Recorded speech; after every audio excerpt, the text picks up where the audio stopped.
सभी तीर्थों में सबसे पवित्र है। पौराणिक मान्यता है कि सृष्टि रचना से पहले परमपिता ब्रह्मा जी ने तीर्थराज परिवार में यज्ञ किया था। उस जगह स्थान को दारागंज के नाम से जाना जाता है। धार्मिक मान्यता है कि तीर्थराज प्रयाग में जप तप करने से मोक्ष की प्राप्ति होती है। इसी कारण से प्रयागराज को तीर्थों का राजा कहा जाता है।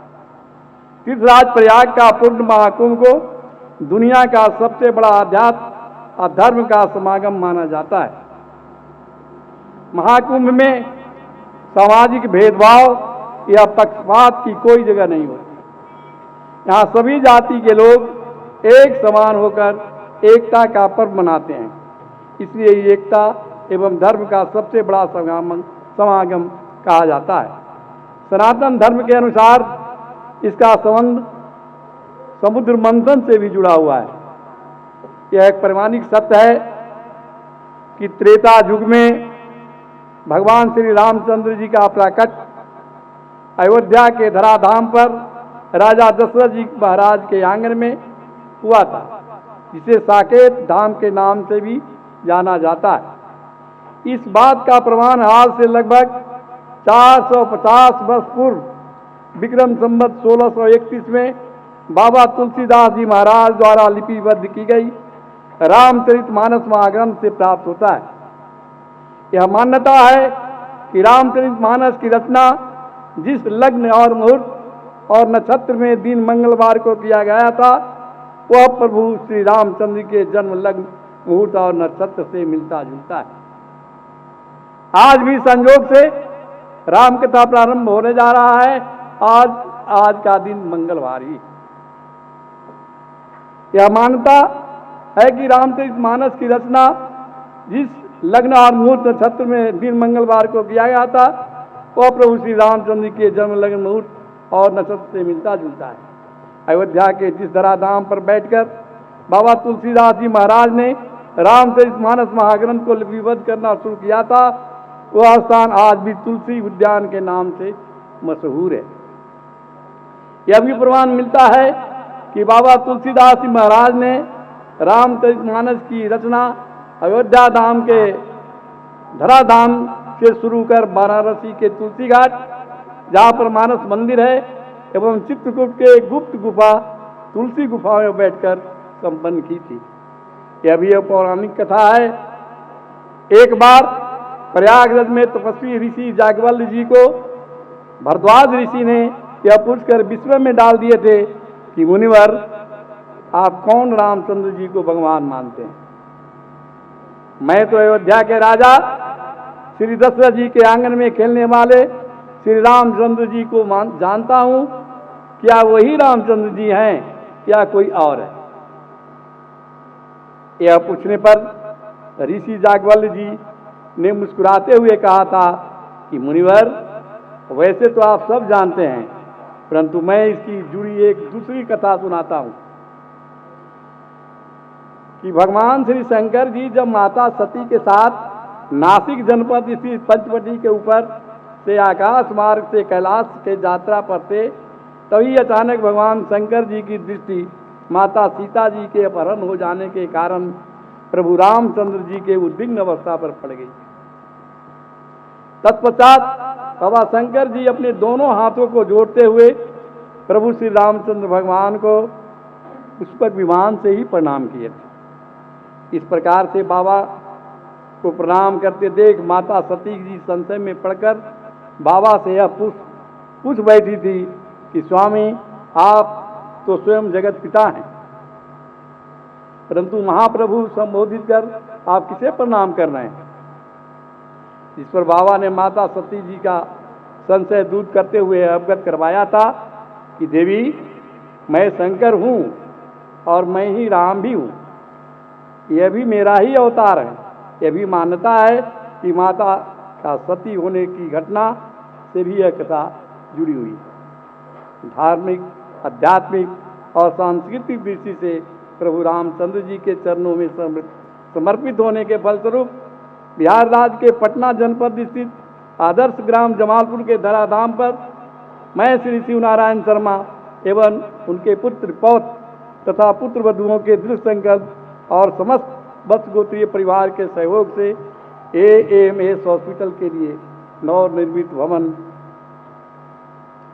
के वास्तु पूजन एवं गृह प्रवेश के अवसर पर महाप्रभु की प्रेरणा से 4 मार्च 2025 दिन मंगलवार फागुन शुक्ल पक्ष पंचमी तिथि से राम कथा का 9 दिवसीय यज्ञ का आयोजन हुआ है। प्रभु इच्छा से इस पावन राम कथा यज्ञ का विश्राम 12 मार्च 2025 को महाभंडारा के साथ होना सुनिश्चित हुआ है। वत्स गोत्रीय परिवार का यह नवनिर्मित भवन में पहली मंजिल पर 16 दुकानों का मार्केट एवं दूसरी मंजिल पर AMS हॉस्पिटल का शुभारंभ होने वाला है, जो एक बड़ी उपलब्धि है। इस आयोजन के पावन अवसर पर महाप्रभु की इच्छा से बद्रीनाथ से अयोध्या धाम से पधारे मानस मर्मज्ञ महाज्ञानी संत श्री रघुनंदन दास जी महाराज फलाहारी बाबा के मुखारबिंद से गंगा जी की अमृत धारा रूपी वाणी में श्री राम कथा का आनंद लेते हुए प्रभु श्री राम के स्नेह का अनुभव करें। सनातन आध्यात्मिक मान्यता है, प्रभु श्री राम कथा के श्रवण मात्र से ही श्रद्धालु भक्तों को सहस्त्र पुण्य एवं सभी तीर्थधाम के दर्शन का प्रतिफल प्राप्त होता है। अतः इस पावन अवसर पर भगवान की कथा श्रवण करते हुए अपने आप को कृतार्थ करें। कथा का कार्यक्रम है कथा सोपान के रूप में। आज 4/3/2025 मंगलवार कलश यात्रा प्रातः 11 बजे से तत्पश्चात रामचरित मानस का महिमा का वर्णन। 5/3/25 बुधवार सतीमोह शिव विवाह एवं दशरथ जी द्वारा पुत्र यष्टि यज्ञ की महिमा। 6/3/25 गुरुवार भगवान श्री राम का भाइयों के साथ जन्मोत्सव, बाल लीला, गुरुकुल शिक्षा एवं ताड़का बद्ध। 7/3/25 शुक्रवार सीता जन्म, अहिल्या उद्धार, पुष्प वाटिका प्रसंग, सीता स्वयंवर एवं श्री राम विवाह। 8/3 शनिवार केकई मंथरा संवाद, वनगमन, केवट संवाद एवं भरत चरित्र। 9/3/25 रविवार सुखनखाकांड, सीता हरण, जटायु संस्कार एवं समरी मिलन। 10/3/25 सोमवार हनुमत चरित, अशोक वाटिका में सीता हनुमान संवाद, लंका दहन एवं विभीषण शरणागत। 11/3/25 मंगलवार कुंभकर्ण वध, मेघनाथ वध, सुलोचना विलाप एवं रावण वध।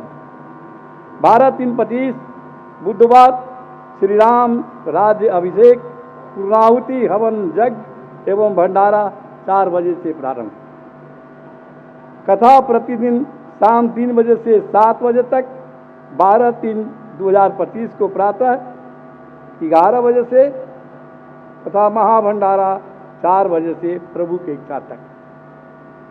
मंगल भवन अमंगल हारी, द्रबहु दशरथ अजीर बिहारी। जो मंगल करने वाले अमंगल को दूर करने वाले हैं वे दशरथ नंदन श्री राम हैं, जो मुझ पर अपनी कृपा करें। आयोजक श्री शिवनारायण शर्मा, सेवानिवृत्त शिक्षक, उच्च विद्यालय तिनेरी एवं श्रीमती सुनीला देवी। विनीत श्री शिवनारायण शर्मा, सुरेंद्र नारायण शर्मा। निवेदक श्री विनोद शर्मा, डॉक्टर शशि भूषण, श्री रवि भूषण।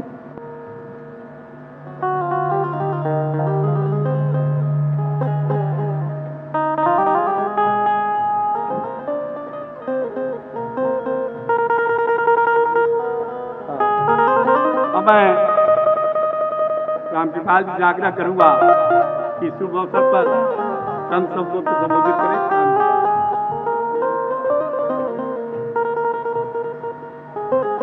और मेरा छोटा भाई शर्मा जी कृपाल जी को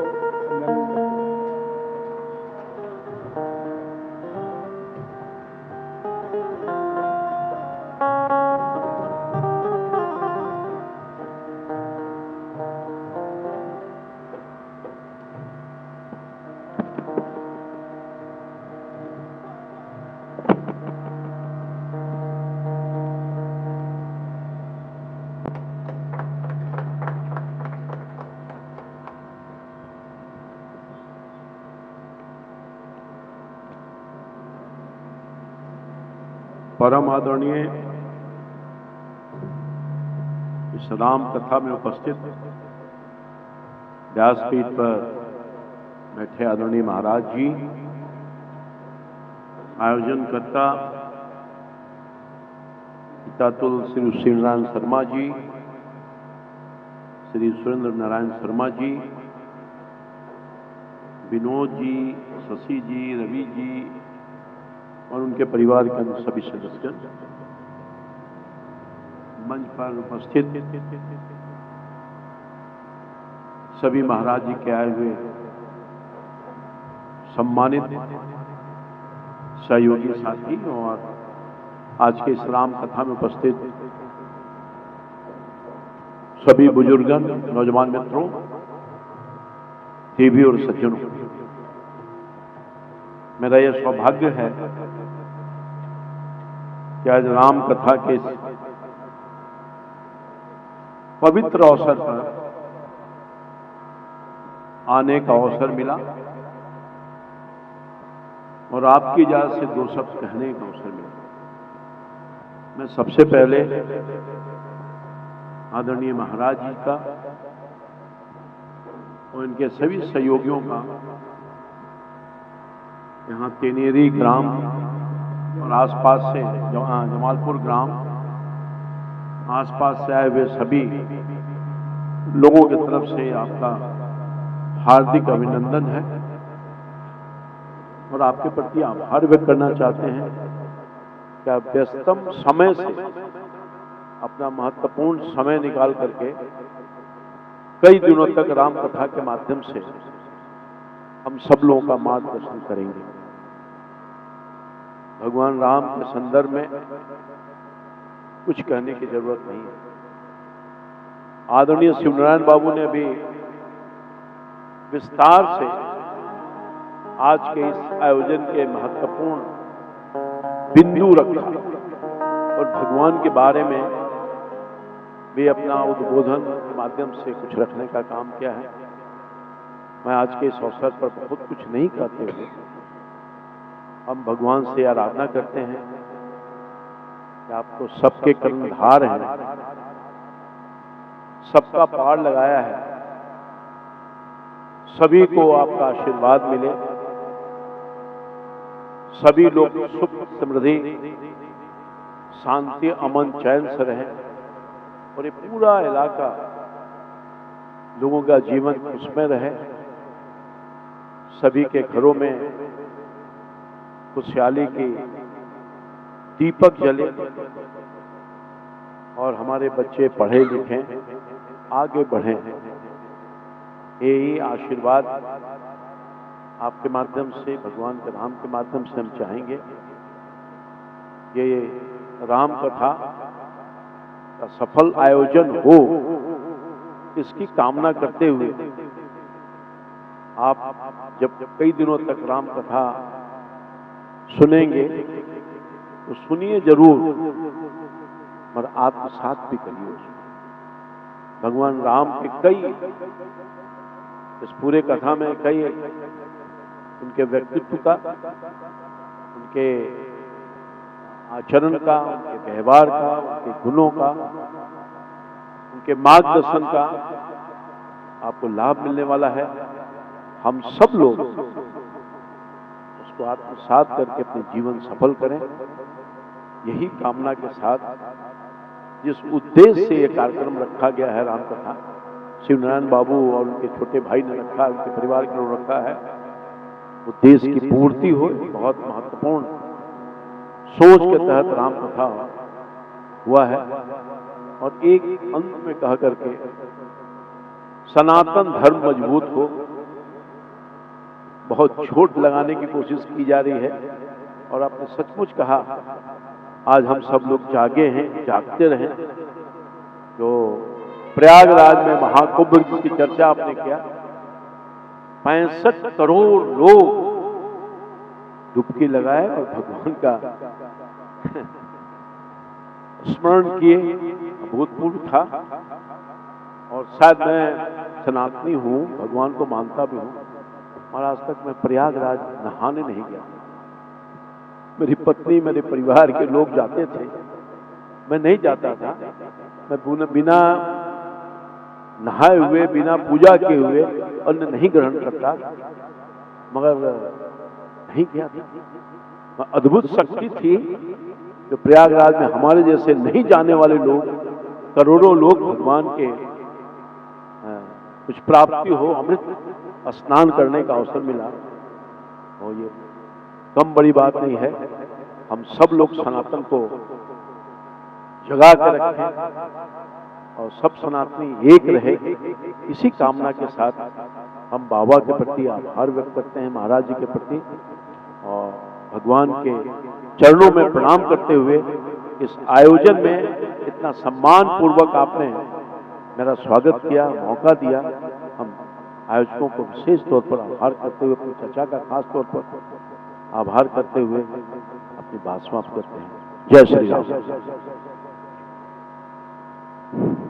बहुत बहुत धन्यवाद रामकृपाल बाबू, आपने विस्तार से अपने मुखारबिंद से यहाँ उपस्थित लोगों को संबोधित किया और प्रयागराज के बारे में भी बताया, महाकुंभ के बारे में बताया। अब मैं अपने कनिष्ठ पुत्र डॉक्टर रही भूषण बाल शिशु रोग विशेषज्ञ यहाँ उपस्थित है, आए और रामकृपाल बाबू को तुलसी का पौधा देकर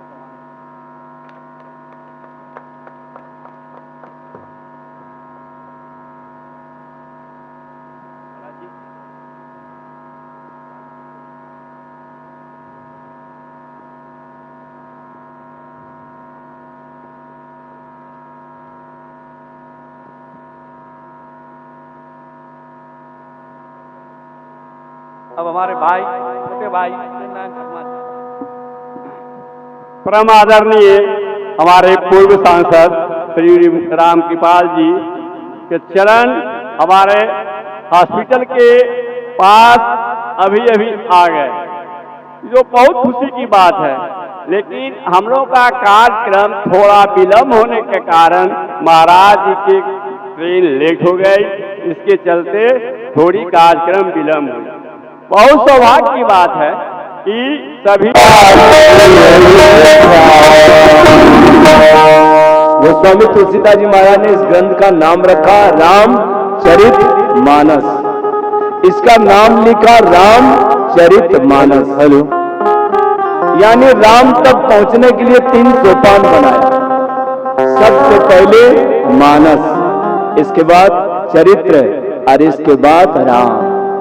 यानी राम के पास तक पहुंचने के लिए गोस्वामी तुलसीदास जी महाराज ने 3 सोपान बनाए। अगर राम को प्राप्त करना है, राम के पास तक अगर पहुंचना है, तो सबसे पहले व्यक्ति को मानस होना चाहिए। मानस मतलब मन अस मानस, यानी सबसे पहले अपने मन को स्थिर करना जरूरी है। अगर दिव्य चरित्र का निर्माण करना है, तो सबसे पहले मन को स्थिर करना जरूरी है। जिसने अपने मन को स्थिर कर लिया, काबू में ले लिया, जो मन के ऊपर काबू पा लिया, वही अपने चरित्र का तभी निर्माण होगा जब हम मन के ऊपर काबू पाए। मन अगर विचलित है, मन अगर भटक रहा है इधर उधर, काम वासना में भटक रहा है, तो दिव्य चरित्र का निर्माण नहीं हो सकता। इसीलिए गोस्वामी तुलसीदास जी महाराज कहते हैं, सर्वप्रथम अपने मन को स्थिर करो, मन को काबू पाओ। जब मन के ऊपर काबू पालोगे, तब दूसरा सोपान चरित्र का निर्माण, दिव्य चरित्र का निर्माण। जब मन काबू में आ जाता है, तब दिव्य चरित्र का निर्माण होता है। जब दिव्य चरित्र का निर्माण होता है, तभी भगवान राम की प्राप्ति होती है। पहले मन को स्थिर करिए, मन जब स्थिर हो जाएगा, तब दिव्य चरित्र का निर्माण होगा, और दिव्य चरित्र का जब निर्माण होगा, तब राम की प्राप्ति हो जाएगी।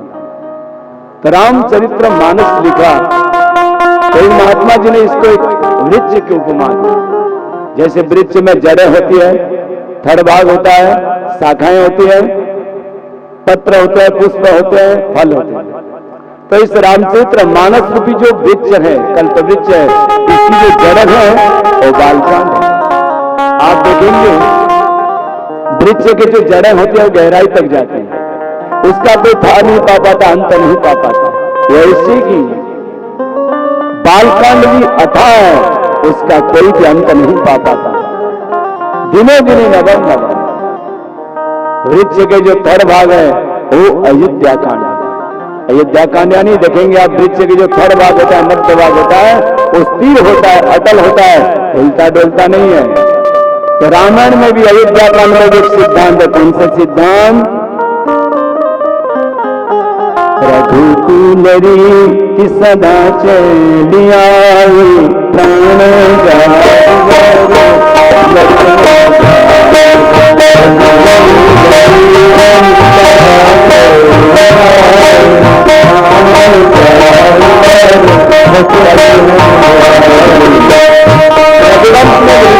अपने वचन की रक्षा के लिए वो प्राण भी दे सकते हैं।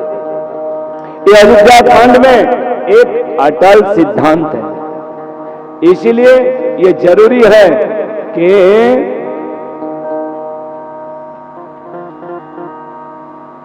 बोलिए रामचंद्र भगवान की। तो रामचरित्र मानस में जो वृक्ष के अटल भाग है वो अयोध्या कांड है। यहाँ पे भी एक सिद्धांत है, अपने वचन की रक्षा के लिए प्राण भी दे सकते हैं। रघुवंशी कभी भी अपने वचन से इधर उधर नहीं।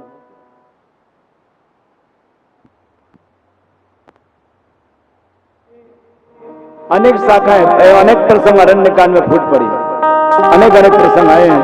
कभी महासती अनुसुईया की कथा, कभी सर्वंग ऋषि की कथा, कभी खरदूषण की कथा, कभी सबरी नवदा, ऐसे अलग अलग प्रसंग निकल पड़े, फूट पड़े हैं शाखाओं की तरह।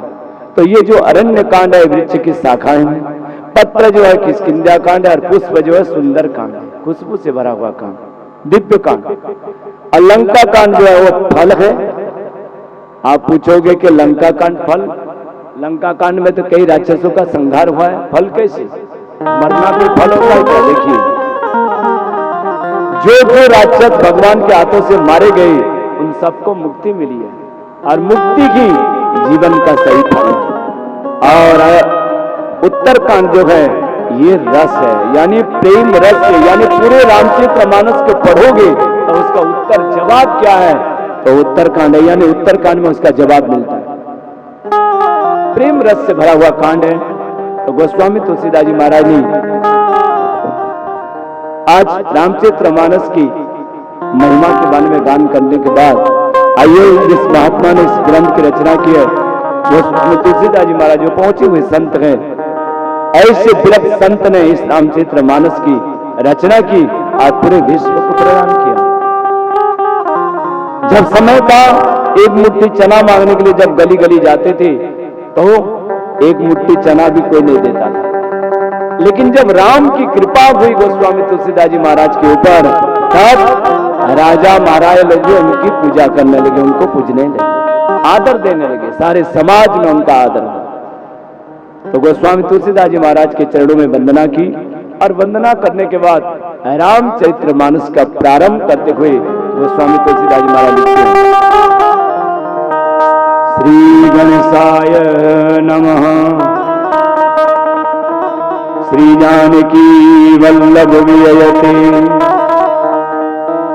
वर्णानं वर्त संघानं रसानं छन्दसामपि, मंगलानां च कर्तारो वन्दे वाणी विनायकौ। रामचरितमानस का प्रारंभ करते हुए गोस्वामी तुलसीदास जी महाराज ने यहाँ पे वर्ण शब्द से प्रारंभ किया। रामचरितमानस का प्रारंभ वर्ण शब्द से हुआ। पूर्णाहुति ते संसार घोर किरण दयंति न मानवः, यानी मानव शब्द से रामचरितमानस की पूर्णाहुति की। शुरुआत वर्ण शब्द से, पूर्णाहुति मानव शब्द से, यानी वर्ण और मानव के बीच में ही रामचरितमानस है। गोस्वामी तुलसीदास जी महाराज ने शायद सोचा होगा, हो सकता है चार वर्णों में इस ग्रंथ के प्रति भेदभाव आ जाए, हो सकता है ब्राह्मण कह सकते हैं कि इस ग्रंथ पर हमारा अधिकार है, क्षत्रिय कह सकते हैं कि इस ग्रंथ पर हमारा अधिकार है, वैश्य कह सकते हैं कि इस ग्रंथ पर हमारा अधिकार है, शूद्र कह सकते हैं कि इस ग्रंथ पर हमारा अधिकार है। वर्णाश्रम के चपेट में ना आ जाए ग्रंथ। इसीलिए गोस्वामी तुलसीदास जी महाराज ने साफ साफ कह दिया, ये ग्रंथ उसी के लिए है, वर्ण विशेष के लिए नहीं। जिसके अंदर मानवता है उसी के लिए ग्रंथ। मानवता होनी चाहिए, वर्ण विशेष के लिए भगवान नहीं है, बल्कि मानव विशेष के लिए। देखिए, रावण ने तपस्या की, तपस्या करने के बाद ब्रह्मा जी प्रकट हुए, वरदान मांगने के लिए कहा। तो रावण ने कहा, महाराज मेरी मौत कोई मानव या बानर के हाथों और किसी के हाथों ना हो। रावण चाहता तो ये कह सकता था कि भगवान के हाथों ही मेरी मौत हो, नहीं, उसने ये कहा कि मेरी मौत कोई बानर या मनुष्य के हाथों, या मनुष्य के हाथों, मानव के हाथों। क्योंकि दशाननी वृत्ति को कोई व्यक्ति अगर नष्ट कर सकता है, मार सकता है, तो एक कोई मानव ही मार सकता है। रावण को ना कोई देवता मार सकता है, ना कोई उसको दानव मार सकता है। रावण यानी दशाननी वृत्ति, दशाननी वृत्ति को कोई नष्ट कर सकता है, वो केवल एक सही मानव ही कर सकता है। समाज को वैसा मानव चाहिए जो दशाननी वृत्ति को नष्ट कर सके। इसीलिए भगवान श्री राम जी महाराज महामानव के स्वरूप में इस धरती पर अवतार लिए और फिर दशाननी वृत्ति को नष्ट कर दिया। मानव चाहिए संसार को, वर्ण नहीं। इसीलिए गोस्वामी जी महाराज लिखते गए, वर्ण विशेष के लिए नहीं, यह मानव विशेष के लिए इस ग्रंथ है। तो वर्ण और मानव के बीच में ही रामचरित्र मानस है। पहले श्लोक में माता सरस्वती, वाणी और गणेश की वंदना की। क्यों? क्योंकि माता सरस्वती केवल वाणी की अधिष्ठात्री देवी है, वाणी दे सकती है। गणेश जी महाराज ज्ञान दे सकते हैं, भाई केवल बुद्धि भी दे सकता है, लेकिन ज्ञान हो। देखिए, आपके पास अजस्र ज्ञान है, बोलने के लिए अगर शब्द ना हो, वाणी ना हो, तो क्या बोलोगे? रामकृष्ण परमहंस जी के पास अजस्र ज्ञान था, बोलने के लिए उनके पास शब्द नहीं रहे, वाणी नहीं रही। इसीलिए उन्होंने विवेकानंद जी महाराज को शब्द के स्वरूप में, वाणी के स्वरूप में प्रयोग किया। यानी समाज के लिए वाणी भी जरूरी है और साथ में ज्ञान भी जरूरी है।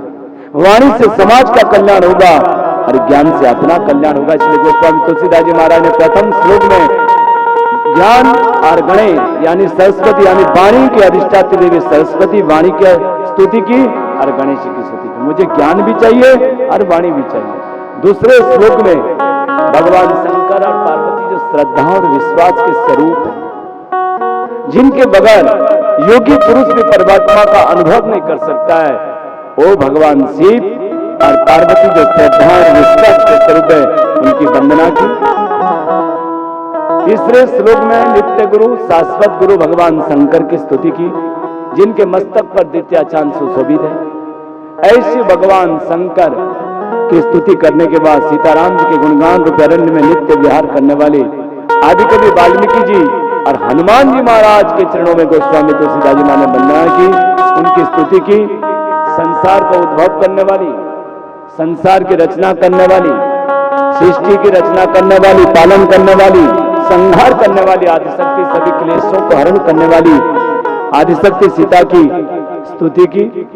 जिसकी माया के बस में सारी सृष्टि है, वो परमात्मा जिसको जानने से संसार का भ्रम नष्ट हो जाता है, जिसको हम जानते नहीं जब तक, तब तक मन में विकारता रहती है, यानी भ्रम रहता है। ऐसे परमात्मा को जिसको जानने के बाद संसार का भ्रम स्वप्नवत प्रतीत होता है, वो परमात्मा राम की स्तुति की। और अंतिम में अनेक पुराणों से, वेदों से, शास्त्रों से लेकर के बातें लिखी और कहा, मैं इस रामचरित्र मानस की इसीलिए रचना कर रहा हूं कि स्वांत सुखाय तुलसी रघुनाथ गाथा, यानी अपने स्वांत सुख के लिए, और साथ में वाणी पवित्र हो और साथ में मन को बोध दे। मन की तो अशांत है, मन जब शांत कैसे होगा? मन तो विषय रूपी आग में जल रहा है, इसको शांति कैसे मिलेगी? इसको विश्राम कैसे मिलेगा? होई सुखी जाओ, यही सर है। ये सर मतलब सरोवर, यानी जब इस रामचरित्र मानस रूपी सरोवर में, भक्ति रूपी सरोवर में ये मन डुबकी लगाएगा, तब उसको परम विश्राम मिलेगा। जिसकी सुमिरन मात्र से ही सिद्धि मिलती है, ऐसे गणेश जी महाराज के पहले सरोटे में स्तुति की और कहा करहु अनुग्रह सोई बुद्धि राशि सुबगुण साधन। दूसरे सरोटे में जिसकी कृपा से गूंगा आदमी भी परम वक्ता बन जाता है, ऐसे जिसकी कृपा से कलिकाल के सारे पाप नष्ट हो जाते, वो परमात्मा राम की स्तुति की। भगवान क्षीर समुद्र में शांताकारम भुजगशयनम पद्मनाभम सुरेशम क्षीर समुद्र में विश्राम करते हैं। यद्यपि समुद्र कई क्षारों से भरा पड़ा है, फिर भी भगवान शांत निद्रा लेते हैं, शांति से सोते हैं वहां। इसका अर्थ क्या है? इसका अर्थ ये है, गोस्वामी जी महाराज कहना चाहते हैं, भगवान जैसे समुद्र में क्षार होने के बाद भी आप उसमें विश्राम करते हैं, वैसे ही ये मेरे हृदय में जो समुद्र है, इसमें आप निवास करें। काम, क्रोध, मोह, मद, माया, ये सब क्षार बसे हुए हमारे, आप निवास करें, इसको पवित्र करें। अब भगवान शिव और पार्वती के चरणों में वंदना करते हुए लिखते गए, कुंदंदु समदेव उमा रमण। शास्त्र क्या कहते हैं इनको? कर्पूर गौ। अब एक एक की वंदना नहीं कि एक बार में सबकी वंदना कर दी। क्यों? देखिए, अगर एक एक की अलग वंदना करते तो शास्त्र विस्तार हो जाता, इसलिए एक ही बार में ही जनक जी महाराज से सभी परिजन से सबको वंदना कर। महाराज जनक जी का जो परिवार है बहुत विशाल परिवार, और ये स्त्रियां इतनी महान है कि कौन कभी इनके बारे में कुछ कह सके, कौन वर्णन कर सके।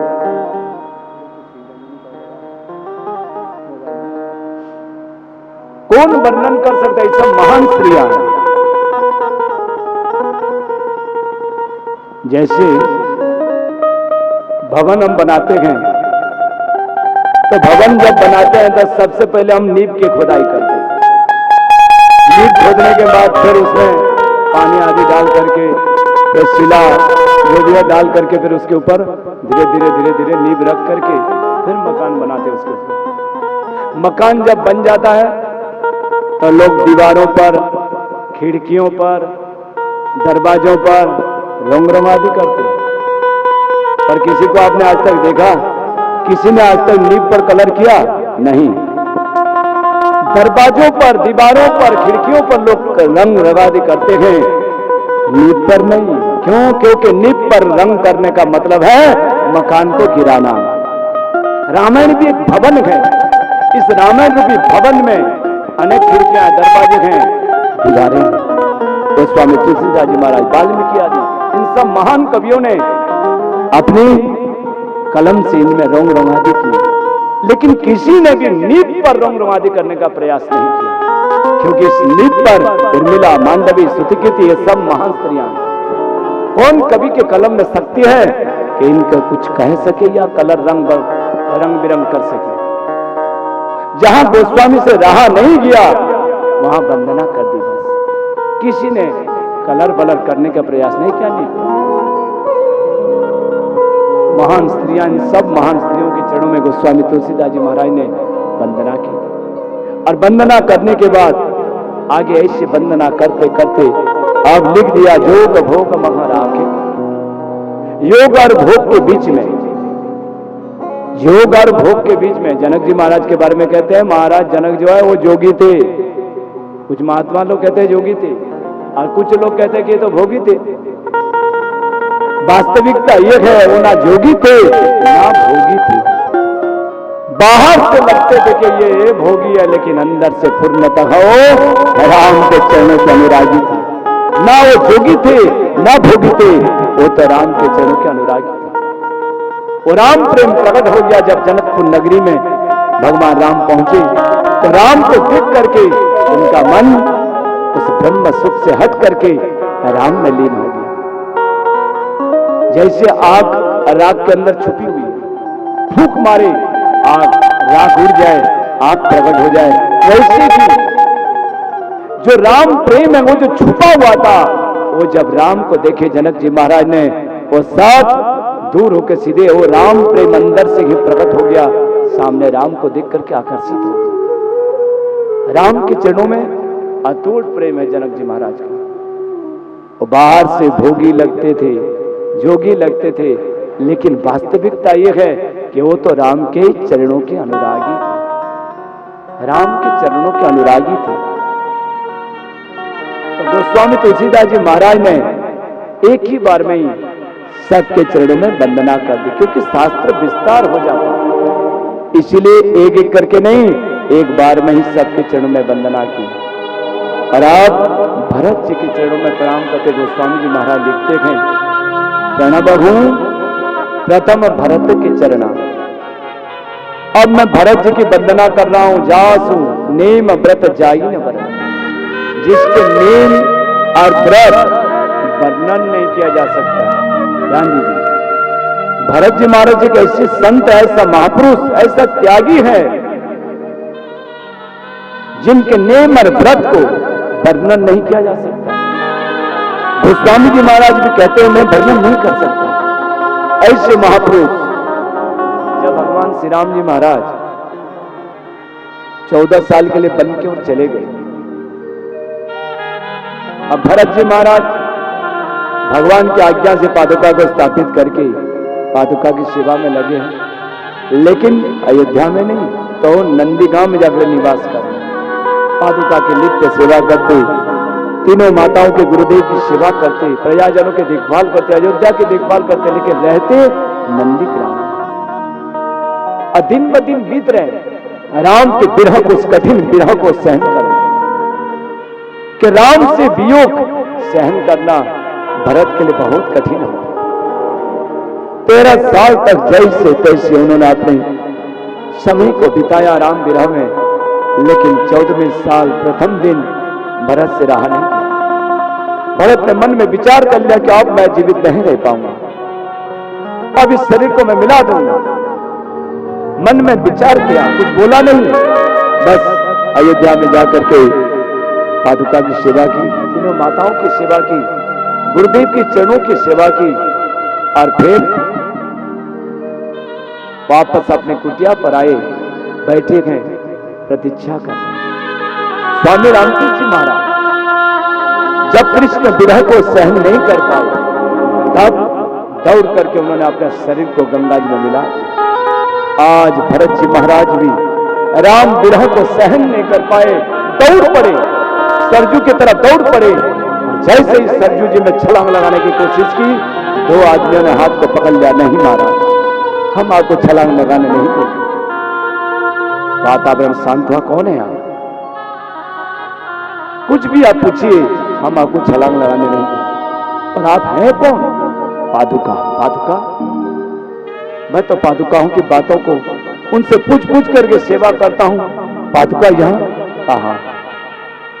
भगवान राम ने नियुक्ति दी है कि 14 साल के अंतराल में अयोध्या में किसी की भी मौत नहीं होनी चाहिए। आज अगर आप छलांग लगा करके अपने प्राण को त्याग देते, वापस भगवान जब लौटते, हम उनको क्या जवाब देते? इसलिए क्षमा करें। भरत जी महाराज के पैर पीछे हट गए। जिन पादुकाओं को सर पर लेकर के अयोध्या लौटे थे, वो पादुका यहां। इसलिए भरत जी महाराज चुपचाप वापस लौट आए और फिर नंदीग्राम में भजन करने लगे। ऐसा महापुरुष जिसका मन के शरीर राम के चरण कमल में भमर बनकर के जिनका मन की मंडराता रहता है, वो भरत जी के चरणों में बार बार नमन किया। राम भक्त ले चला रे राम की निशानी, राम भक्त ले चला रे राम की निशानी, राम भक्त ले चला रे राम की निशानी, राम भक्त ले चला रे राम की निशानी, सीत से खड़ा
ऐसे महापुरुष के चरणों में गोस्वामी तुलसीदास जी महाराज ने प्रणाम किया और अब लखन जी के चरणों में वंदना की।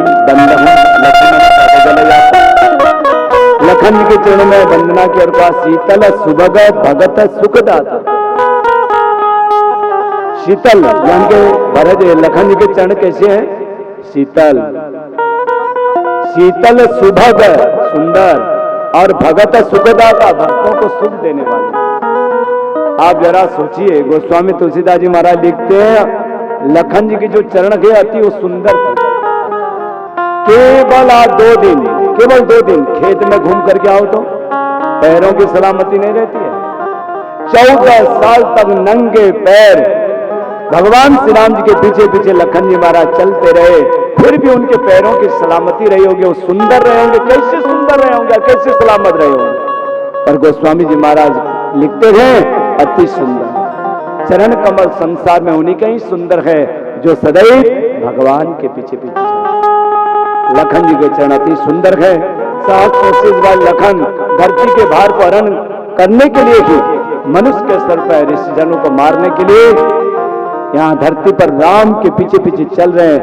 ऐसे लखन जी महाराज जो सहस्त्र शीश वाले हैं वो मेरे ऊपर सदैव अनुकूल रहे।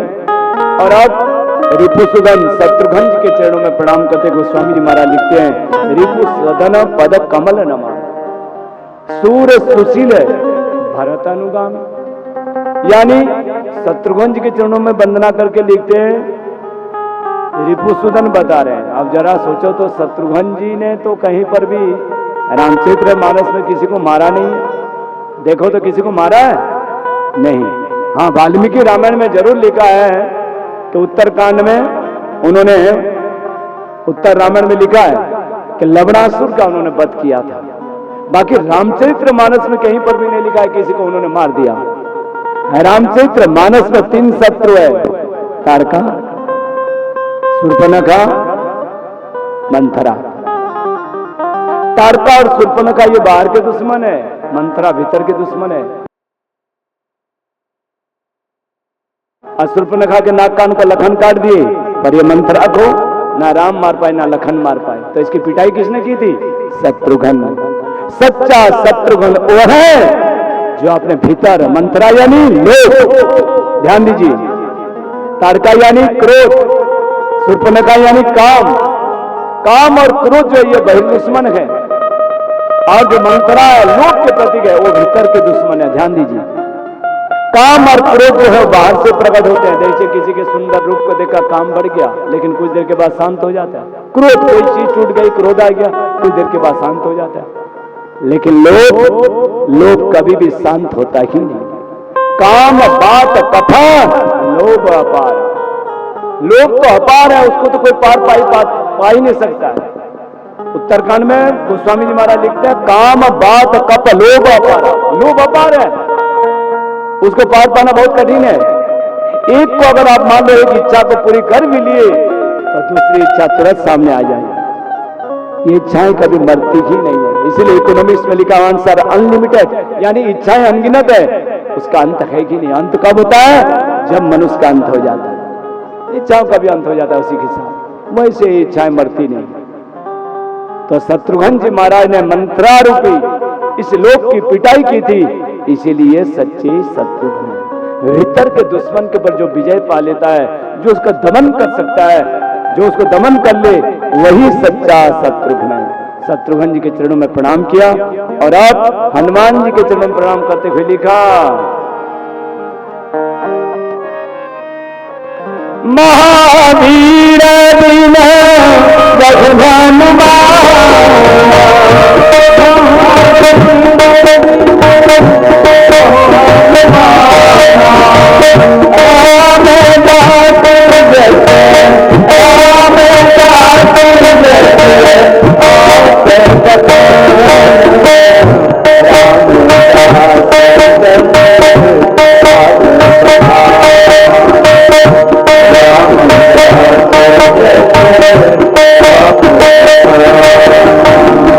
महाराज के चरणों में गोस्वामी तुलसीदास जी महाराज प्रणाम करते हुए लिखते हैं, भगवान श्री राम जी महाराज रघुवीर कहलाए, लेकिन हनुमान जी महाराज महावीर, वीरों के भी वीर। देखिए, भगवान राम के मंदिर कहीं 60 गांव में ना भी मिले, लेकिन हनुमान जी महाराज के मंदिर खोजोगे तो कहीं ना कहीं अगर मंदिर ना मिले तो लोग पत्थर में लाल सिंदूर लगा करके बैठा देंगे, जय हनुमान जी। उसके चारों तरफ पूजा होती है, क्योंकि चारों युग में चार युग पर ताप तुम्हारा।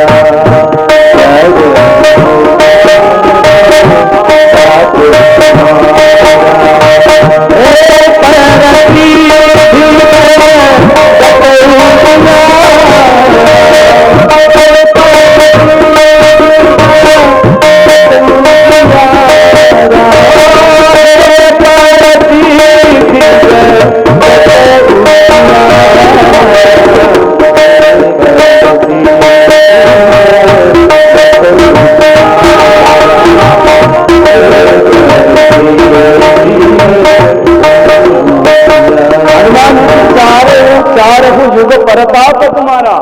चारों ये नहीं कि केवल सतयुग में प्रतापी थे, त्रेता में प्रतापी थे, द्वापर में नहीं नहीं नहीं, चारों युग में उनके प्रताप है। सतयुग में शिव के स्वरूप में उन्होंने शिवा पार्वती को राम कथा सुनाया। त्रेता युग में भगवान श्री राम जी के साथ युद्ध कौशल दिखाया, और द्वापर में अर्जुन के रथ पर बैठ गए, उसके ध्वजा पर जाकर के बैठ गए, और जब तक हनुमान जी नहीं बैठे तब तक भगवान ने गीता का संदेश नहीं दिया। हनुमान जी महाराज कहते हैं, जब भगवान कृष्ण ने मन में सोचा कि गीता का संदेश देना है, और वीरों के वीर हनुमान है, इससे बढ़िया संसार में कौन ब्रह्मचारी ज्ञानी है। इसी परम ज्ञानी को बुलाऊं, आप वीर भी हैं, अर्जुन के भी हो, धर्म धर्म ध्वजा पर बैठेंगे, धर्म की भी रक्षा होगी और अर्जुन की भी रक्षा कर लेंगे। इसलिए युद्ध क्षेत्र में ही भगवान कृष्ण ने हनुमान जी का आह्वान किया। तो हनुमान जी महाराज जय श्री राम करते हुए उसी समय प्रकट हुए और इतने प्रकाश, उस प्रकाश को देख करके अर्जुन महाराज वैसे आंखें मलने लगे। स्वर्ण शैल कंकाद कौटिरवितन तेरे घनौर विशाल भुजदंड चंदन कवच वज्रतन किंगनयन त्रिपुटी करालय स्नाद स्नानन कपित कैस कर कचलन मुरतन नर बल भानन कहत तुलसीदास लोक व्याकुल मारुति सुत मुरति विकट। ऐसा विशाल स्वरूप धारण किया मानो के आकाश को कोई छू रहा। प्रणाम किया। भगवान ने कहा हनुमान आ गई। भगवान आपने मुझे याद किया, बताइए क्या सेवा करूं मैं।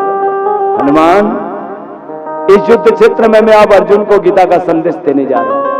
इस युद्ध में कोई साधारण युद्ध नहीं है, यह महाभारत का अंतिम युद्ध है। इसमें बड़े बड़े वीर हैं, एक तरफ बड़े बड़े वीर हैं कर्ण विश्व पितामह और साथ में द्रोणाचार्य, ये सब बड़े बड़े रथी वीर हैं।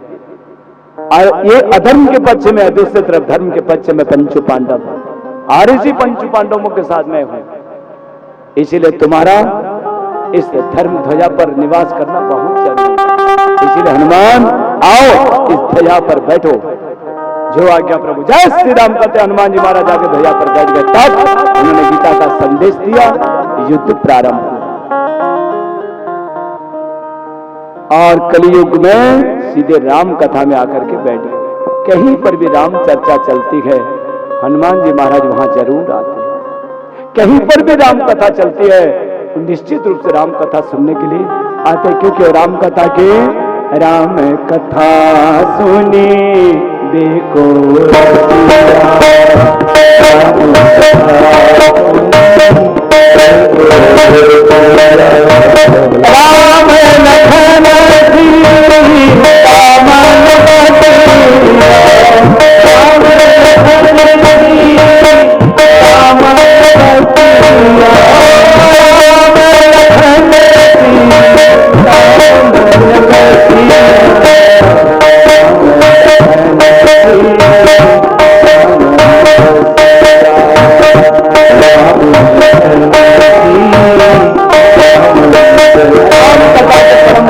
कहीं पर भी राम चर्चा चलती है, हनुमान जी महाराज वहां जरूर आते। कितने भी कैसे भी आप केवल रामचरित्र मानस के पाठ रख लो घर में, इसमें हनुमान जी को स्थान दीजिए, बुलाइए, वहां पर भी हनुमान जी महाराज आके बैठ जाएंगे, सुनेंगे, क्योंकि राम के प्रति उनके अटूट स्नेह प्रेम है। कहीं पर भी राम चर्चा चलती है, हनुमान जी महाराज सूक्ष्म रूप में कैसे भी, जैसे गोस्वामी तुलसीदास जी महाराज काशी क्षेत्र में संकट मोचन हनुमान मंदिर में राम कथा सुनाते थे, तो सूक्ष्म स्वरूप में सुनते थे। कोई नहीं देख सकता उनको, लेकिन वो सुनते थे। उसको सुनने के लिए आंखों की जरूरत होती है और उसकी कृपा होती है, तभी हम उसको देख सकते, वरना नहीं। राम कथा सुनने के लिए सभी जाते हैं, लेकिन हनुमान जी जैसे राम कथा सुनने वाला संसार में कौन है? रामदास जी महाराज, छत्रपति शिवाजी महाराज के गुरुदेव रामदास जी महाराज कहते हैं, जब वो कथा करते थे, साक्षात हनुमान जी महाराज सामने आकर के उनको दर्शन देते थे, वार्तालाप होते, बातचीत करते थे। तो एक बार ऐसी राम कथा चल रही थी और उन्होंने ऐसे कह दिया कि भाई हनुमान जी महाराज राम कथा के माध्यम से मुझे दर्शन देते हैं, मैं बातचीत करता हूं उनसे। तो भक्तों ने कहा कि आपको दर्शन देते हैं महाराज? हाँ, नित्य दर्शन देते हैं, बातचीत भी करता हूं। तो अरे हमको भी दर्शन दिलाइए ना, हनुमान जी दर्शन दे दें। हाँ क्यों, दर्शन तो देंगे, वो जरूर देंगे, लेकिन पहले मैं उनसे पूछ लूं, तब मैं आपको बताऊंगा कि कब दर्शन देंगे, कैसे दर्शन देंगे। तो हनुमान जी महाराज जब कथा चल रही थी, जब प्रकट हुए, तो निवेदन रखा कि महाराज मुझे तो रोजाना दर्शन दे रहे हो, ये भगत जगत जो कथा सुनने आ रहे हैं, ये भी चाह रहे हैं कि आपके दर्शन मिले, ये दर्शन करना चाहते हैं। तो मैं कब मना कर रहा हूं, मैं तो दर्शन देना चाहता हूं, लेकिन ये रुके ठहरे बैठे तब ना, इसके पास तो भी टाइम होना चाहिए। मेरे पास तो टाइम ही टाइम है, लेकिन उनके पास तो टाइम होना चाहिए। अरे महाराज टाइम ही टाइम है, एक बार आप हाँ तो कब तो समय दे दो, कब दर्शन देंगे आप?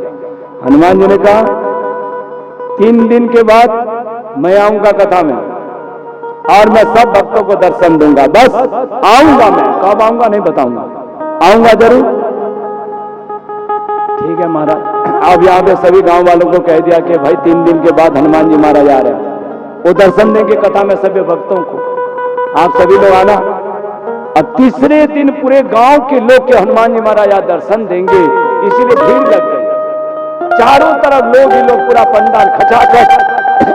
वैसे 2-4 आदमी सुनते थे, लेकिन आज हनुमान जी महाराज आएंगे इसी आशा में सभी खचाखच पंडाल भरा पड़ा। अब यहां कथा चल रही है, रामदास जी महाराज कथा कर रहे हैं। 5 मिनट, 10 मिनट, 1 घंटा हो गए, 2 घंटा हो गए, 3 घंटा हो गए, कथा को हनुमान जी महाराज आए नहीं। 4 घंटे हो गए तो भी नहीं आए। तब लोगों ने सोचा रे हनुमान जी महाराज आएंगे, कहा तो आए क्यों नहीं? ऐसे ही झूठ मूठ बोल रहे होंगे। तो धीरे धीरे पीछे से जो है लोग एक एक करके निकलना शुरू हो गए। अब इतने में तो आधे घंटे के अंदर पूरा पंडाल ही खाली हो गया, एक भी आदमी नहीं, केवल रामदास जी ऐसे अपने कथा कर रहे हैं। अब हनुमान जी महाराज उसी समय सामने प्रकट हुए और रामदास आंखें खुली तो हनुमान जी महाराज, पंडाल खाली, हनुमान जी महाराज खाली खड़े हैं। अरे महाराज, अरे कहा आपके भगत लोग सब कहां गए? मैंने कहा था ना तीसरे दिन में आऊंगा, कब आऊंगा बताऊंगा नहीं। तुम्हारे भगत लोग कहा गए, मैं दर्शन दूंगा भाई उनको, आज जरूर दर्शन दूंगा हम सबको। तो महाराज होता तो सब चले गए। बस यही तो बात है, इन सब के पास टाइम नहीं है, समय नहीं है, प्रतीक्षा करने के लिए 1 सेकंड भी समय नहीं है। हनुमान का दर्शन तो करना चाहते हैं तत्काल, भगवान का दर्शन करना चाहते हैं बिना तपस्या के, बिना कोई आयु उनके पास, ऐसे ही दर्शन भगवान दे देंगे, ऐसे दर्शन दे देंगे। ऐसे मेरा दर्शन नहीं होता। मैं तो उन भक्तों को दर्शन देता हूं जो अपने आप को समर्पित कर देता है, मेरी प्रतीक्षा में जीता है, उसी को ही मैं दर्शन देता। और भगवान भी उसी को ही दर्शन देते हैं जो भगवान के लिए समर्पित हो जाता है। जैसे सबरी ने भगवान की प्रतीक्षा की, आई थी यौवन अवस्था में, लेकिन बूढ़ी हो गई, कमर टेढ़ी हो गई है, लेकिन भगवान उसके पास आए दर्शन। बिना कमर टेढ़ी हुए, बिना प्रतीक्षा के कुछ यहाँ मिलता नहीं है। भगवान के लिए तो बहुत योग साधना, बहुत कुछ करना पड़ता है, तो भी भगवान मिलेंगे कोई गारंटी नहीं, क्योंकि जन्म जन्म मुनि जतन करा,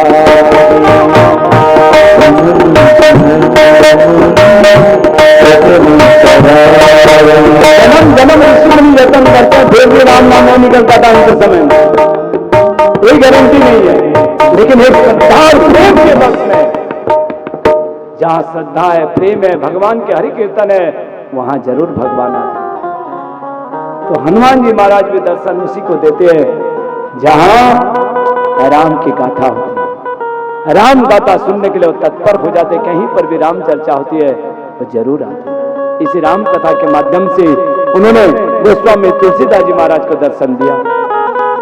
इसी राम कथा के माध्यम से कितने भक्तों ने दर्शन किया, जरा देखो तो, बहुत भक्तों ने दर्शन किया है। नामदेव जी महाराज, कौन कौन कितने भगत हुए जो राम के दर्शन किए, हनुमान जी के दर्शन के। तो राम कथा में हनुमान जी महाराज जरूर आते हैं। तो हनुमान जी के चरणों में गोस्वामी ने प्रणाम किया।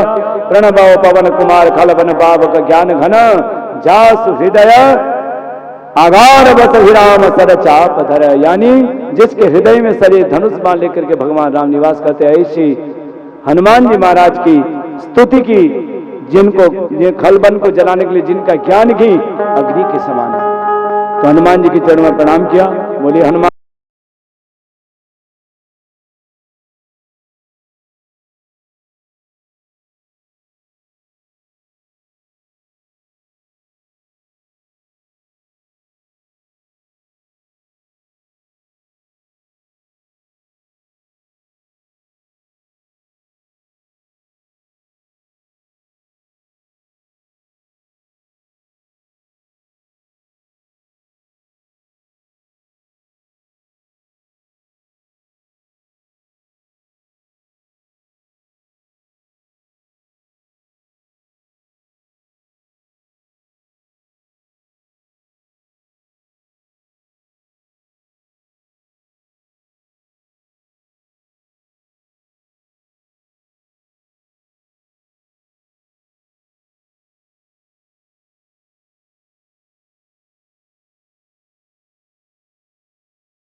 उसको मैं बुद्धि योग देता हूं।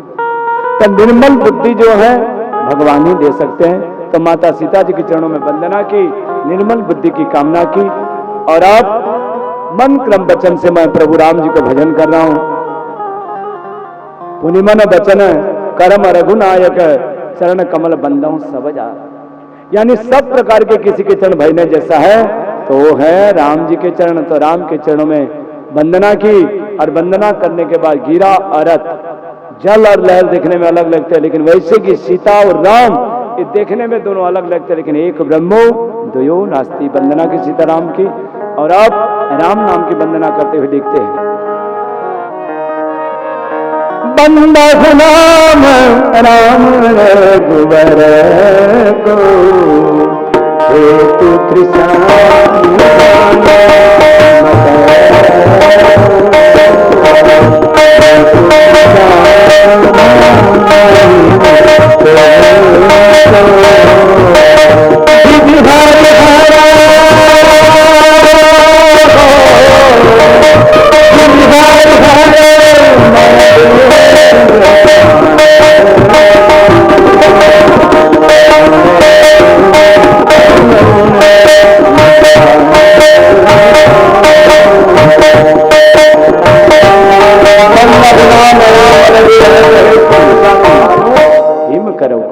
अब मैं राम नाम की वंदना करता हूं। देखिए भगवान के तो ऐसे तो अनेक नाम हुए, सभी नामों में बराबर शक्ति है, लेकिन मैं उन नामों की वंदना नहीं कर, मैं तो रघुवर राम नाम की वंदना कर रहा हूं, जिसके तीन ही हेतु है।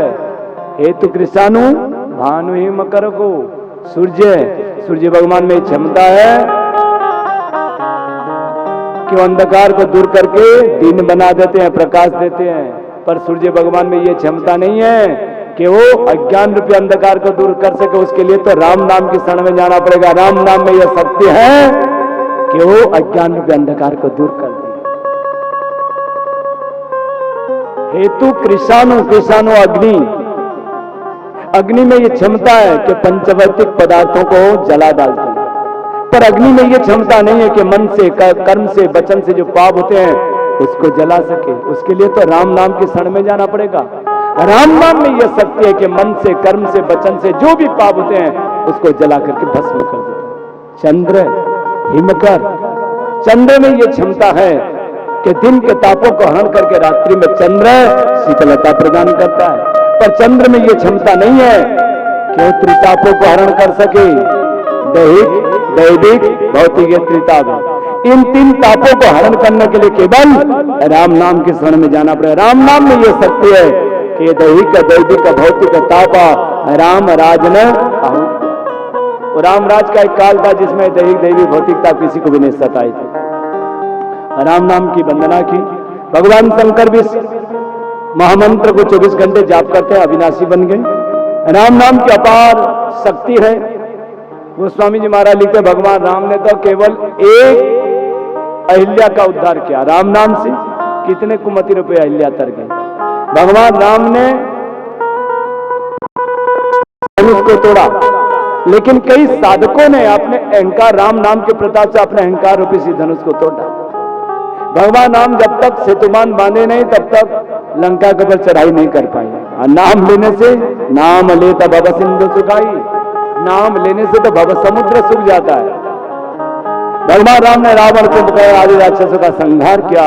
वैसे ही कई भक्त लोग अपने अंदर के काम, क्रोध, विकार, इन सब विकारों को मार करके राम राज्य की स्थापना करते, मस्ती लिया करते। राम नाम की अपार महिमा को गान करते गोस्वामी जी महाराज लिखते हैं, ध्रुव जी महाराज ने इस नाम को सगलानी से जाप किया तो उनका जल जगह मिली। प्रहलाद जी ने इस नाम को जाप किया तो भक्त शिरोमणि कहलाए। नारद जी महाराज ने नाम को जाप किया तो जगत प्रिय हरि, हरि हर प्रिय आपू, यानी जगत को प्रिय हरि, हरि को प्रिय हरि हर प्रिय आपू, यानी हरि भगवान विष्णु और शंकर के प्रिय आप बन गए। ये राम नाम के प्रताप है। राम नाम जाप करने में बड़ी शक्ति है। सुमिरी पवन सुत पावन नामो आपने बसकरी राखे राम। राम नाम को जाप करते हनुमान जी महाराज भी अपने बस में, यानी राम जी को भी अपने बस में कर, सारी सृष्टि जिसके बस में है वो राम को भी अपने बस में कर लिया। किसके प्रताप से? राम नाम के प्रताप से। गोस्वामी जी महाराज लिखते हैं, अपत अजामिल गज गणिका, अपत अजामिल गज गणिका,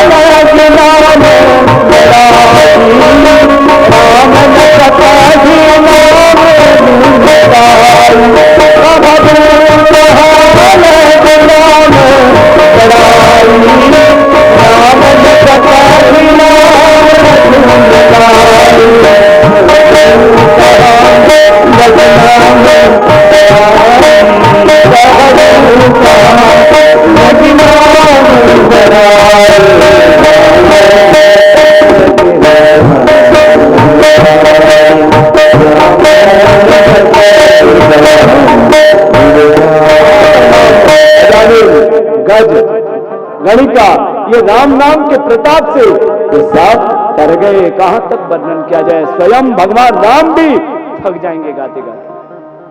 तो राम नाम की अपार महिमा है। कल पुनः आगे कथा को बढ़ाएंगे। ठीक है, बहुत। तो राम नाम की अपार महिमा गोस्वामी जी महाराज लिखते हैं, सच्चा राम नाम जो है कल्पवृक्ष है। अजामिल एक वेदपाती ब्राह्मण था, लेकिन जब कुसंग में पड़ा, एक वेश्या के चक्कर में पड़ करके उसका पता नहीं हुआ। रात में जब वो चोरी वगैरह करने लगा, डाका डालने लगा, तो संतों के संग के प्रताप से, मंत्र के प्रभाव से वो भी तर गया, भगवान के पार्षद बन गया। राम नाम के प्रताप से, नारायण नाम के प्रताप से। वही अजामिल के बाद गज है, गजेंद्र है। गजेंद्र के बारे में देखिए, गजेंद्र त्रिकुट पर्वत पर निवास करता था और बड़ी मस्ती में रहता था। एक दिन जंगल को रोनता हुआ चल पड़ा परिवार के सहित और एक तालाब के अंदर गया, प्यास के मारे पानी पिया, स्नान किया और परिवार सबको पानी पिलाया। लेकिन उसको पता नहीं था कि उसका काल अंदर में ही है। ग्राह ने पैर को पकड़ लिया, जैसे उसे पैर को पकड़ के खींचा, बस चिल्लाया। बच्चे सब आए और उसके पैर, हाथ, पूंछ को खींच करके प्रयास कर रहे, लेकिन निकाल नहीं पाए, क्योंकि वो ग्राह प्रबल था। धीरे धीरे सभी छोड़ दिए, अकेला पड़ गया। देखा कि अब कोई साथ नहीं दे रहा, अब कौन साथ देगा मुझे। एक कमल के पुष्प तोड़ करके भगवान को अर्पण किया। भगवान को जब याद किया तो भगवान शंख चक्र गदा पद्म लेते हुए प्रकट हुए और उसी समय उसके उस कमल के पुष्प को और सूंड को पकड़ करके जब बाहर खींची, गजेंद्र बाहर आया और उसके पैर को पकड़ रखा था ग्राह। भगवान ने सुदर्शन चक्र चला, सर काट दिया और अपने भक्त गजेंद्र को अपना पार्षद बना करके अपने धाम ले गया। अपत अजामिल गज गणिका, गणिका वेश्या थी, राम राम करती थी, एक तोता को राम राम सिखाती थी। लेकिन जब मौत आई तो दोनों राम राम कहते हुए जब प्राण छोड़े, तो उसी समय आकाश मार्ग से वैकुंठ लोक से विमान आया और विमान पर बैठ करके दोनों भगवान के धाम चले। राम नाम के प्रताप से कितने तर गए हैं। बहुत राम नाम में शक्ति है।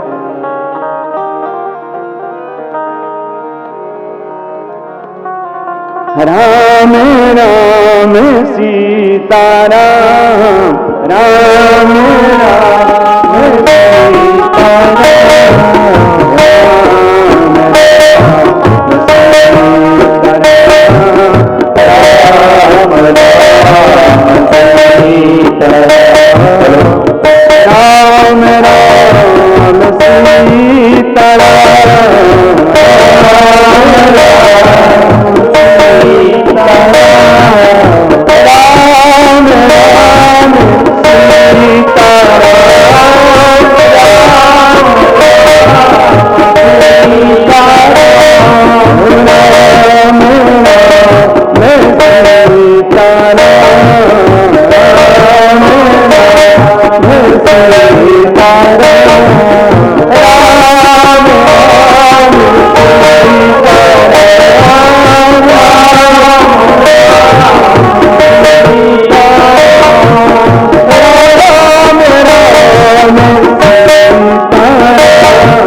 पाप ही नहीं कर सकता है जितने राम नाम में पापों को जलाने की शक्ति है। देखिए, सतयुग में समाधि से, योग से भगवान की प्राप्ति होती थी, त्रेता में यज्ञ से भगवान की प्राप्ति होती थी, और वही द्वापर में भगवान की भक्ति करने से भगवान की प्राप्ति होती थी। और आज कलयुग में केवल राम नाम के प्रताप से ही भगवान की प्राप्ति हो जाती है। अनेक साधनों को क्यों हम पकड़ रहे हैं? ये युग है कलयुग, और कलयुग में राम नाम की शक्ति है। ज्यादा कोई साधन में पड़ो मत, क्योंकि पद्म पुराण में लिखा भी है कलयुग में 2 साधन है। अनेक साधन करिए तब कर लीजिए, जो कर लीजिए, गारंटी नहीं है कि उसका फल मिलेगा। लेकिन 2 साधन ऐसे हैं जिसके शरण में जाने से साक्षात फल मिलता है। कौन से 2 साधन? राम नाम और गंगा स्नान। जिसने तीर्थराज प्रयाग में गंगा में स्नान किया और जिसने राम नाम लिया, ये 2 ऐसे साधन है जो खड़े उतरते हैं और पूरे पूर्णता फल देते हैं। बाकी कोई भी साधन फल देने में खड़े नहीं उतरते। इसलिए कलयुग में राम नाम जाप करिए, जितने हो सके राम नाम जाप करिए, और साथ में गंगा स्नान करिए। गंगा स्नान का तत्काल फल मिलता है। राम नाम सुखदाई, राम नाम सुखदाई, भजन करो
अपार सत्य है। राम नाम कलि अभिमत दाता हित पर लोक लोक अपित बात। इस लोक में तो कल्याण होता ही है, लेकिन परलोक में भी राम नाम के प्रताप से कल्याण होता है। इस कलयुग में नहीं कलि कर्म न भगति विवेको, राम नाम अवलंबन। इस कलयुग में न कर्म है, न भक्ति है, न विवेक है, केवल राम नाम एक शरण है, एक अवलंबन है। कालनेमी ने कपट किया हनुमान जी के सामने, लेकिन उसका कपट चल नहीं पाया। हनुमान जी महाराज पहचान गए और उसको मार करके उसका उद्धार किया। वैसे ही ये कलयुग भी कालनेमी है, ये भी कपट कर रहा है। जो नाम जापक है उनके ऊपर कपट कर रहा है, लेकिन हनुमान जी महाराज जैसे उद्धार किया कालनेमी का, वैसे ही नाम महाराज भी इसका उद्धार कर देंगे। इसलिए कलयुग का कपट राम नाम जापकों के ऊपर नहीं चल पाता है। राम नाम जो है नरसिंह भगवान, हिरण्यकश्यप कलिकाल है, जापक जन प्रहलाद है। जब तक हिरण्यकश्यप तप करने वालों को, यज्ञ करने वालों को, अनुष्ठान करने वालों को, कर्मकांड करने वालों को परेशान करता रहा, तब तक भगवान कुछ नहीं बोले। लेकिन जब हिरण्यकश्यप ने भक्त प्रहलाद को मारना चाहता, खंभे को फाड़ करके भगवान नरसिंह स्वरूप प्रकट हुए और उनको फाड़ करके मार दिया। वैसे ही जब तक तप करने वाले, कर्म करने वाले, भक्ति करने वाले, जब तक इस पंथ में लोग चल रहे हैं, इसको कर रहे हैं, भगवान नाम महाराज कुछ नहीं बोलेंगे। जब तक कलयुग उनको परेशान कर रहा है, तब तक वो कुछ नहीं बोलेंगे। लेकिन जब नाम जापकों के ऊपर ये कुछ करना चाहेगा, तब नाम महाराज प्रकट हो जाएंगे और इसको फाड़ डालेंगे। इसलिए जहां नाम है वहां पे कलयुग है ही नहीं। कलयुग तो वहीं निवास करता है जहां भगवान का नाम नहीं है। तो राम नाम की बड़ी शक्ति है। राम नाम की महिमा के बारे में भाव कुभाव गोस्वामी जी महाराज देते हैं, भाव कुभाव अनख आलसों, नाम जपता मंगल दिसदसों। भाव कुभाव अनख आलसों,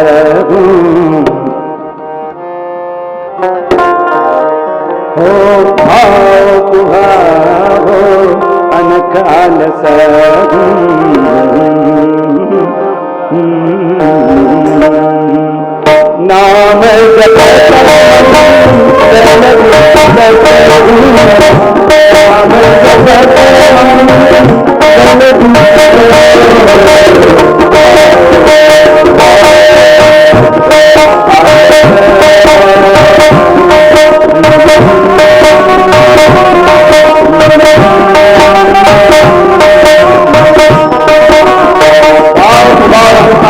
नाम जपत मंगल दिशी दशम।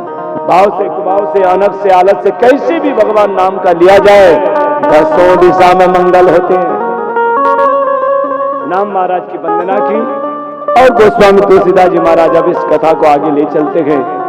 याज्ञवल्क्य ऋषि सर्वप्रथम इस कथा को भरद्वाज जी को सुनाया।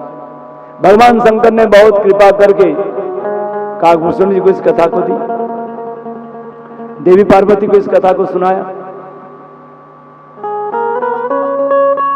गोस्वामी तुलसीदास जी महाराज इस कथा को अपने मन को सुनाया। गोस्वामी तुलसीदास जी महाराज कहते हैं, बाल्यावस्था में वराह क्षेत्र में मैंने अपने गुरुदेव के मुखारविंद से इस कथा को कई बार सुनी, लेकिन बाल्यावस्था के कारण, अचेतता के कारण मैं इस कथा को समझ नहीं पा रहा। फिर भी गुरु कृपा से, संतों की कृपा से जो भी ज्ञान मिला है उसको मैं अब भाषाबद्ध करूंगा। ऐसा कह करके गोस्वामी तुलसीदास जी महाराज बैठ गए। संवत 1631 का साल है और सरजू के तट पर कुटिया के पास बैठ गए और फिर उन्होंने शिव जी के चरणों में प्रणाम करते हुए शास्त्र लिखना शुरू किया।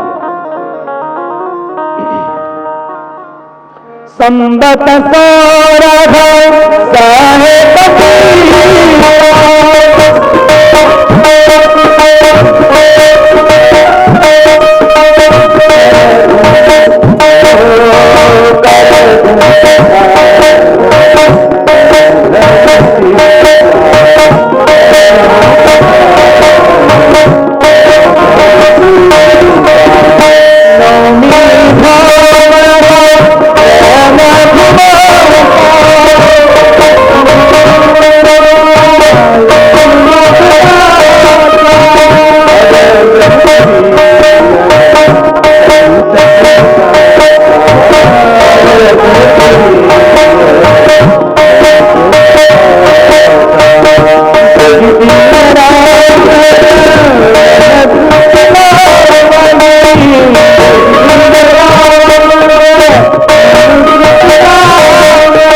के चरणों में प्रणाम करते हुए संवत 1631 का साल चैत्र महीना नवमी शुक्ल पक्ष नवमी तिथि मधुमास मंगलवार, बहुत सुंदर समय, ठीक दोपहर के 12 बजे गोस्वामी जी महाराज लिखते हैं भगवान राम अयोध्या में प्रकट हुए, जन्मी।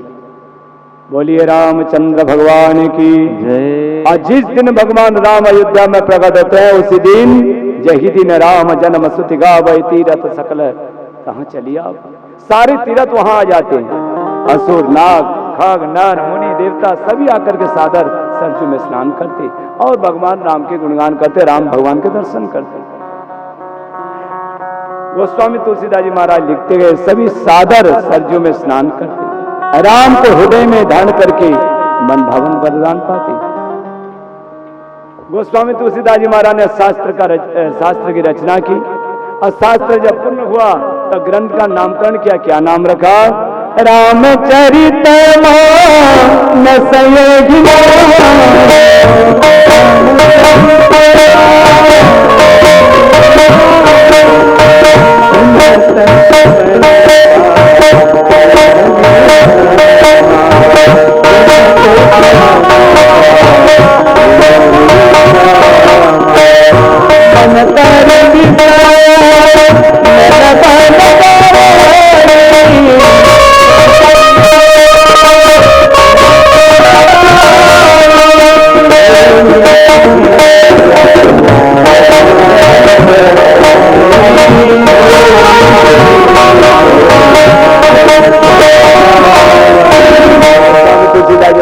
रामचरित्र मानस नाम रखा। सुनने से परम विश्राम मिलता है।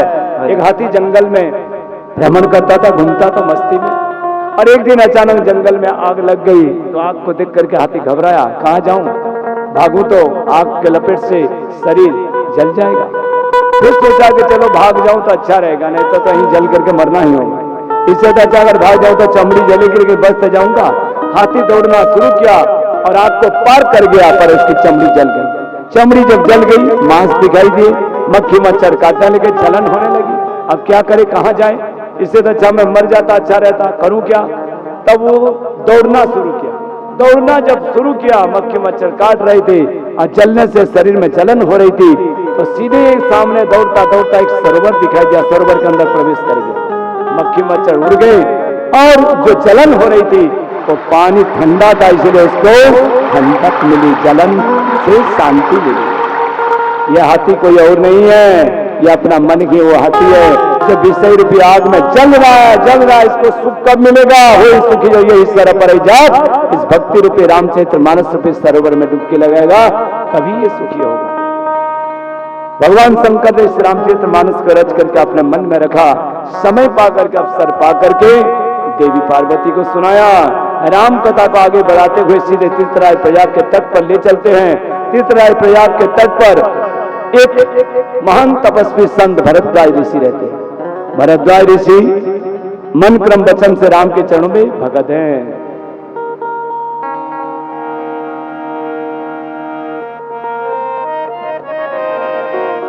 भरद्वाज मुनि दशहि प्रयागा,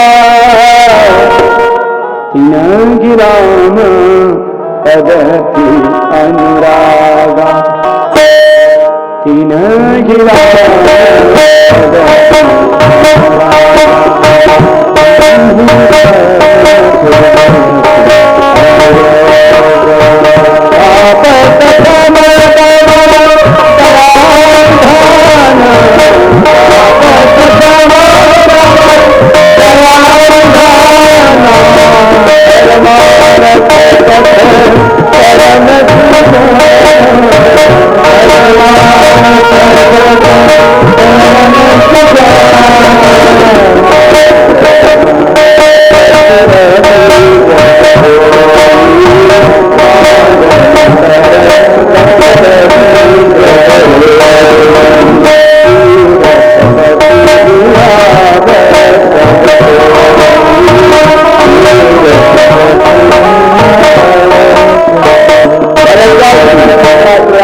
कहते हैं राम के चरण में अति प्रेम है, तपस्वी है, सम दम दया की निधान है। जब जब माघ महीने में मकर संक्रांति पड़ी है, आपको सबको पता होगा, इस साल कुंभ मेला में माघ महीने में ही मकर संक्रांति पड़ी थी। यार सबको पता है, बहुत लाखों करोड़ों जनता ने स्नान किया था उस दिन।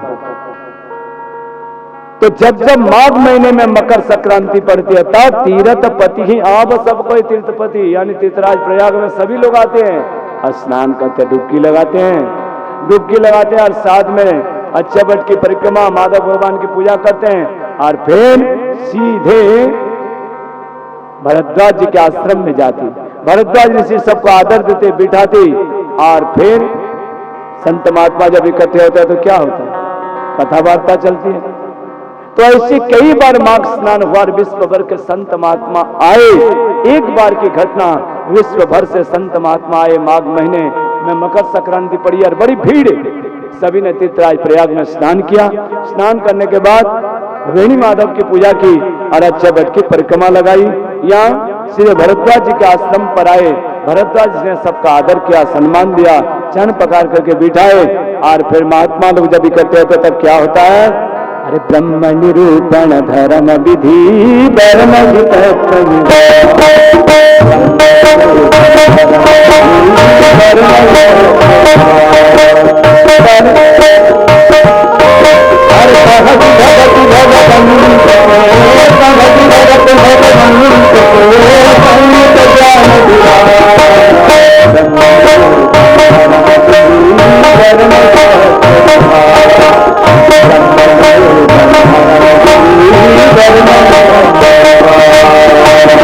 कोई ब्रह्म की चर्चा, कोई धर्म की चर्चा, कोई भगवान की चर्चा, कोई ज्ञान की चर्चा, कोई भक्ति की चर्चा, कोई वैराग्य, ऐसे एक महीने तक महात्मा लोग सत्संग करते। एक महीने के बाद सभी महात्मा लोग धीरे धीरे विदाई लेकर के जाने लगे अपने अपने आश्रम के। उसमें के याज्ञवल्क्य नाम के परम विवेकी संत थे, उनके चरण को पकड़ लिए और भरद्वाज जी ने कहा, महाराज मैंने सबको विदाई दी, आपको नहीं। पूजा की, चरण पखाने व पुत्र पुष्प अर्पण की और कहा, महाराज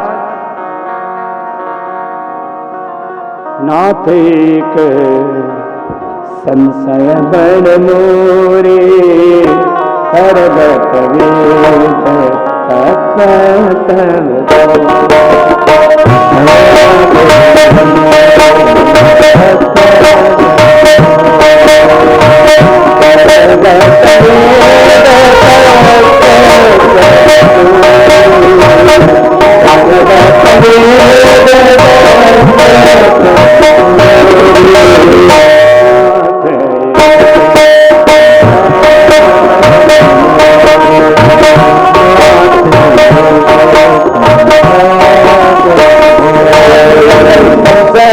और मुझे पता है आपके हाथों में चारों वेदों के तत्व घूम रहे हैं।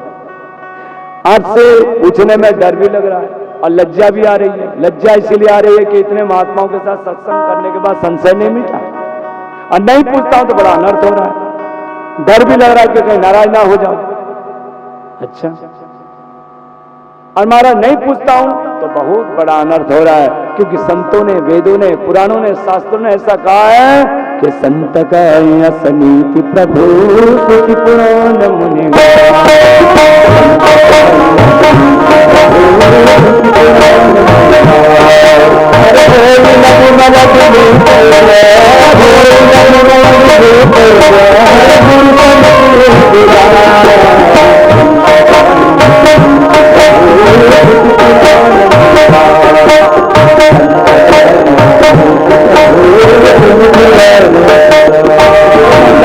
पुराणों ने, संतों ने ऐसा कहा है कि किसी गुरु के सामने, संत के सामने दुरात व्यवहार, कपट व्यवहार करने से उसको सच्चा ज्ञान विवेक नहीं मिल पाता। इसीलिए कभी भी कोई संत के सामने, गुरु के सामने कपट व्यवहार करना ही नहीं चाहिए। कपट नहीं मिल पाता। परशुराम जी महाराज इसके प्रमाण है। परशुराम जी महाराज के सामने कर्ण महाराज ने कपट किया था और वो कपट के वजह से, झूठे कपट से उन्होंने विद्या पाई थी। उसका परिणाम क्या हुआ? परिणाम कोई भी विद्या उनको काम नहीं आया, श्राप मिला, अंततः उनको अर्जुन के हाथों से मरना पड़ा। यानी गुरु के सामने कभी भी कपट या बुरा व्यवहार नहीं करना चाहिए, संत के साथ कभी भी नहीं करना चाहिए। बोलिए रामचंद्र भगवान की, पवन सुत हनुमान की, उमापति महादेव की, रमापति रामचंद्र भगवान की, कृष्ण लाल की, सतगुरुदेव भगवान की, यज्ञनाथ भगवान की। ओम नमः पार्वती पते हर हर महादेव। कल भगवान शिव जी का विवाह उत्सव धूमधाम से कथा में मनाए जाएंगे। सभी लोग ज्यादा से ज्यादा आएंगे शिव विवाह में। कल 3 बजे, शाम को 3 बजे कथा आगे बढ़ेगी। आइए, आरती होगी। अब आरती में सभी सम्मिलित जो खड़े हो जाए, सभी भगवान की आरती करिए।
की जैसी रघुवर जी की,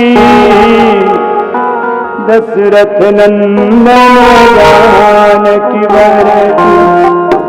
आरती की जैसी रघुवर जी की, दशरथ नंदन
जय संत भगवान की जय भगवान की ओम नमः पार्वती महादेव।